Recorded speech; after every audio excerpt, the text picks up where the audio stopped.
Hello, আসসালামু আলাইকুম everyone. আশা করি আপনারা সবাই ভালো আছেন। আলহামদুলিল্লাহ আমরাও অনেক ভালো আছি।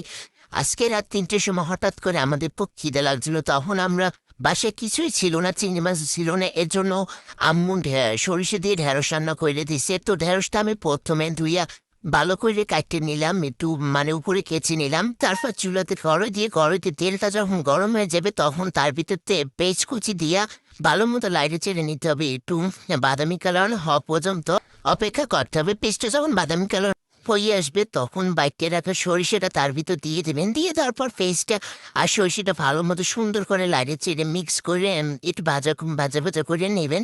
ভাজা ভাজা করে নেওয়ার পর যে যেরকম ঝাল খান ওরকম গুঁড়ো মরিচ দেবেন, তারপর হলুদ দেবেন, যে যেরকম হলুদ খান তরকারিতে ওরকম। তারপর একটু পানি দেবেন যাতে হলুদ আর মরিচটা পুড়ে না যায়। তারপর স্বাদ মতো লবণ দিয়ে দেবেন। উম, আপনারা যেরকম আর কি দরকার ওরকম দিয়ে নেবেন। তারপর তার ভিতরে একটু ভালো মতো কষায় নিতে হবে। যতক্ষণ না পর্যন্ত মসলার তোয়ালটা উপরে জাইকে না ওঠে আর লাল লাল না হয়। দেখতেই পাচ্ছেন আম্মু অনেকক্ষণ মসলাটা কষায় নিয়েছিল, যতক্ষণ না তোলটা উপরে না ওঠে ততক্ষণ। তারপর কুটে রাখা ঢেঁড়সটা দিয়ে দিয়েছে, দিয়ে আম্মু কিছুক্ষণ লাড়াচাড়া দেয়। বেশিক্ষণ লাড়ে নেয় কারণ তাহলে ঢেঁড়সে লুটটা বের হয়ে আসবে, এর জন্য। কিছুক্ষণ লাড়াচাড়া নেওয়ার পর আম্মু পরিমাণ মতো একটু পানি দিয়ে দিল।